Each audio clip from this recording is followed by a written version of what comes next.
All right, so you've been told through research or whatever that you're supposed to be using data-driven pricing to help determine a sales price on your house and help get the result of getting sold. But what does that really mean? Well, this is Jason Valentine with Coldwell Banker, High Desert Realty, and we're going to talk through the 3 types of comparables that should be included when you are talking to a real estate agent about selling your house. So when we get a call at Coldwell Banker to sell somebody's house, we always prepare for them a comparative market analysis, or a CMA. Now, the CMA, it really removes the need to have a crystal ball when you go to sell your house and helps you get predictable results. So let's talk shop about what should be in your CMA. So when I do a CMA, there should be 3 types of comparables in that market analysis. And we're going to do this backwards. The first comparable that we should be putting in the market analysis is the expired listings. And the reason we put expired listings in the CMA is because that tells us typically a price point that is too high to obtain in the current market. So you have similar types of properties that expired, they did not sell in their listing time. Why not? Well, like 90% of the time it's because they were overpriced. So the second type of comparable you should be looking at in your CMA is the active comparables. And let me explain why you want to look at what is currently on the market.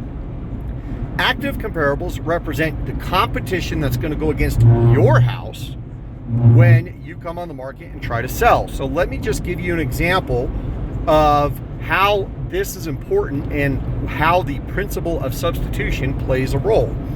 So let's say I have 3 houses. All of them are the same floor plan. They're all in the same neighborhood. They're all in the same general condition. But if one house is priced at $220, one house is priced at $230, and one house is priced at $240, well, which one's going to sell first? And as you might have figured, the one on $220 is probably going to sell first because the buyer perceives that as being the best value on the market. So now we've got expired listings, we've got active comparables, and what you want to be aware on the active comparable is if you're priced at the $240 and everybody else is priced at the $220, what's that mean that is going to likely happen at your house? So let's talk about the sold comparables, and this might be the most important type of comparable you look at. Sold comparables represent sellers that came on the market, have successfully secured a contract, and have gotten through the closing process to actually sell their house. And so the sold comparables represent facts of what properties it sold for. Now, those comparables are going to show you what people are actually buying in the market, and they're going to show you what similar types of properties like yours have likely sold for. So there's a little trick here that I try to teach my sellers when they come on the market, and that little trick is the sweet spot. The sweet spot is at the top of what's sold, but below what's currently active on the market.